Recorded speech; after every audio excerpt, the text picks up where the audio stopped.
Hey, it's Drew Bennett from Big Damn Kid, and today I'm going to do issue number 2 of the limited crossover between G.I. Joe and Transformers, so this one here, because the events that take place in issue 26 of Transformers happen after this one. So let's get into that. So we can see in the beginning here, we've got some folks on a boat, and they look like they're being attacked by COBRA. Okay, we start off at where we left off on the last issue, where the aerial bots and Superion have come and they want the body of Bumblebee. So they want that back from G.I. Joe. Because G.I. Joe, in the end of the last issue, they killed Bumblebee. Tough day for Bumblebee. Below the runway and the tarmac is actually where all of the G.I. Joe other characters are, and they are in a bunker, or I don't know if it's the pit. I forget if this is actually the pit, because I don't think the pit was in Washington, but I could be wrong. So Scarlet calls down for reinforcements, and down below in the bunker there, we've got like Sergeant Slaughter and Lady J and a whole bunch of other guys. And meanwhile, somewhere else on the base, we got Hawk with the Senator and the other dignitaries. And G.I. Joe figures, all right, we're just gonna start pounding away and blasting away at Superion. So Roadblock starts blasting away at Superion, and Superion does fire, but he is not shooting to kill anybody. He's just really to deter them. And so we've got here, let's see, you know, they feel like there's like little tremors all over the place because, I mean, this thing is huge, so, you know, all that stuff. So he's knocking things around. Lady J gets injured in one of the blasts, like she falls down and she hurts her elbow or arm. And so they're trying to get her to a medic. And let's see, Sergeant Slaughter comes on up, and they're all starting and fighting with Superion, and Superion thinking to himself, the intensity of the assault is escalating, and basically, they don't know how much more they can take before they have to, leave. So the aerial bots, the aerial bots get a call from Blaster back at the base that they need to return to the Ark at once. So the aerial bots just take off and leave. So Blaster tells him that something horrible has happened, tells him that Optimus Prime has been assassinated.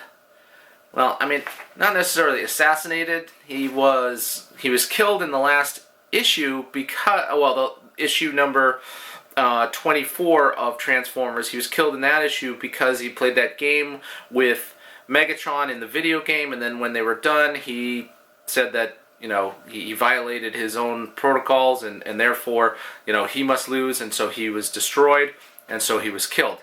So Superion flies back to base. As he takes off, they basically, they just take off, and G.I. Joe says, I'm not sure why he took off, and we'll find out. So Superion just leaves, and as the Joes are talking, as they're talking later, they're saying that it didn't seem. Oh, actually, Sergeant Slaughter says, as crazy as it might sound, it just didn't seem like Superion's heart, or whatever that machine has, was ever in the battle. With power like that, he surely could have killed all of us. And, so they're down here, and they're putting together Bumblebee, trying to figure out how to put together Bumblebee, and they're talking about that battle. Okay, so they're gonna figure out how to put Bumblebee back together, because they've never seen anything like this before. And so we've got in there Lady J, we got Mainframe, we got Crankcase, we got Mutt, we got a whole bunch of guys down there. Hawk goes to another part of the base, and he has a little alone time with the Senator. He's fallen for her. Meanwhile, we head over to the Decepticon base. And at the Decepticon base, Shockwave is talking to Megatron saying, you see where emotions lead, Megatron. You mustn't let yourself fall apart like this. So this is actually what's happening directly after the events of issue number 24. No, I'm sorry. 25. It's 24 and 25. Actually, you know what? I think it's a little off because it's showing that the Decepticons have a base in the Florida Keys, but they haven't gone down to that base in the Florida Keys because when they do, in issue 25, Megatron gets attacked by the Predacons. He never actually makes it to the base. He flips out, and then he actually ends up blowing himself up on the space bridge and, blown to oblivion. So this conversation that's happening in the Florida Keys is really out of order. And it really couldn't have happened because of what the events of issue number 25 were. But either way, Megatron and Shockwave are talking to each other, and Shockwave starts thinking about, he says, although I've given up my plan to challenge Megatron's command of the Decepticons, it seems that is no longer a choice. So he now needs to challenge him again because Megatron's, lost it.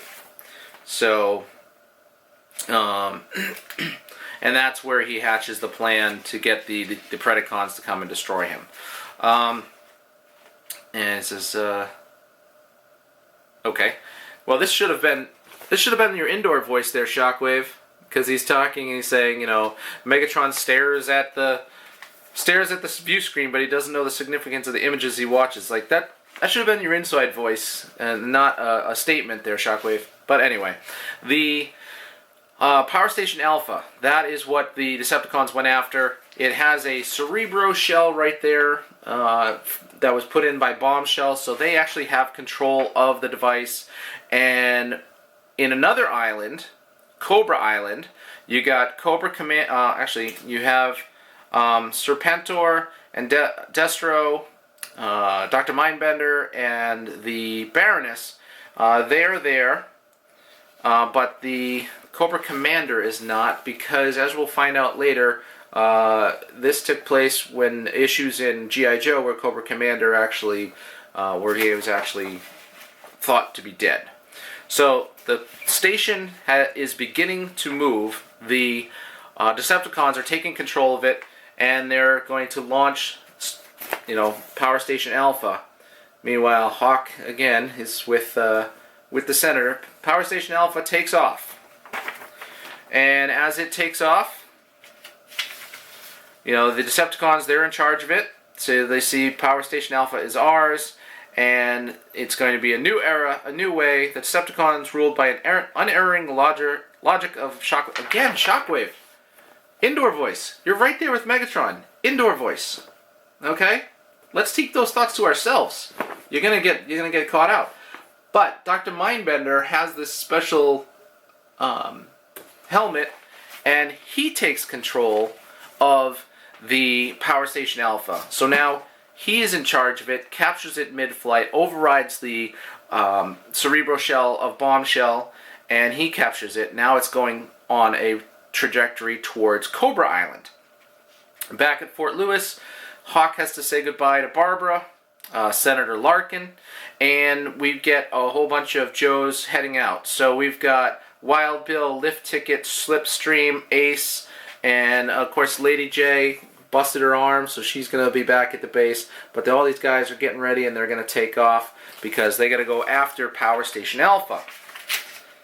So they head out towards Power Station Alpha, but as they go, Cobra sends a whole squadron to escort Power Station Alpha, and then they get attacked by the Joes, and so there's a firefight with the Joes there. And what I skipped over here is the little boy from the first issue, Anthony. He still has the Cerebro shell in his brain, and he's basically like a walking zombie.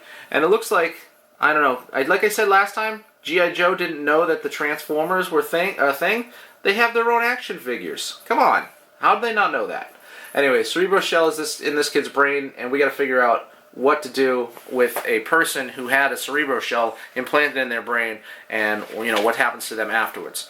Back to the firefight, which was actually on the other page, but we're on the firefight, the dog fight there, and as these people are fighting G.I. Joe and Cobra, as they're fighting, there is a luxury liner out there, and on the luxury liner we have a familiar person, Mr. G.B. Blackrock. It's his liner, and as he watches what's happening up there, he's like, oh, he looks up, and does he recognize that it's Power Station Alpha? Because the thing is, he is one of the people behind creating Power Station Alpha, and so I can't imagine him not being at the launch and not being there, just being out on his yacht. So anyway, Cobra decides that they're going to use that cruise liner as a bargaining chip, and they start their attack. One of the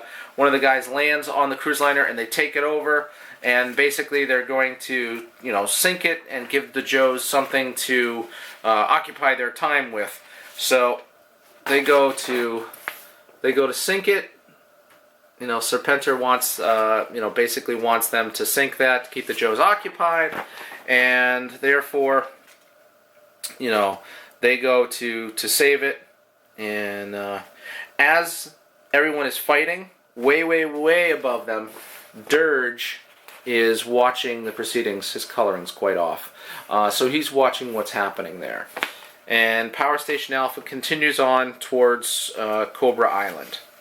And the Joes then, they saved everybody on the luxury cruise liner. And G.B. Blackrock tells the Joes, they were talking, he hears the Joes talking, and he says, are you talking about giant shape-changing vehicles? And he's like, yeah, it's kind of crazy, but he's like, I may be able to help. So G.B. Blackrock, he's had a history with the Transformers. He's able to help the Joes understand more about the Transformers, so he goes with them. Meanwhile, the Power Station Alpha gets to Cobra Island. Dirge lands, and so does Bombshell. Dirge lands, and is Bombshell with him? I think he's on the next page. Keep going a page ahead. So Bombshell, yes, is also with him. So Dirge lands, Bombshell lands, and basically what they're going to do is have a small partnership there, and Dr. Mindbender actually implants a bug on Dirge, and Dirge flies off back to the Decepticons. So they're kind of proposing a way that they can work together, and it's a very tentative partnership between those guys, because it's Cobra, it's the Decepticons. Who's going to trust who? Nobody's going to trust anybody about that. Anthony's going to a doctor. Doctor's going to check and finds a thing that's in his brain, and so we're going to see what's going to happen with poor Anthony. Meanwhile, Dr. Mindbender is listening in on the Decepticons, and basically Shockwave says, it's simple. We will work a few adjustments on the Alpha, and it will send it to do our bidding. It will choose strategic positions around this planet and cause disturbances in geothermal levels and natural fault lines, and we're going to drain this planet, utilize the Earth itself as a resource, and basically they're going to destroy the Earth. And Dr. Mindbender hears all of that. And so we are setting up for the next issue. A lot of exciting things going on with that, and we'll see it with the next issue. I think I'm going to go issue 26 of Transformers next, and then to issue 3 of this. Anyway, this is Drew Bennett from Big Damn Kid. You can find me on Instagram, Twitter, and Facebook as Big Damn Kid. You can find me here doing videos every day. I'd love it if you subscribe, leave me a comment, let me know what you think of these reviews, and what else you'd like to see. And thanks for watching.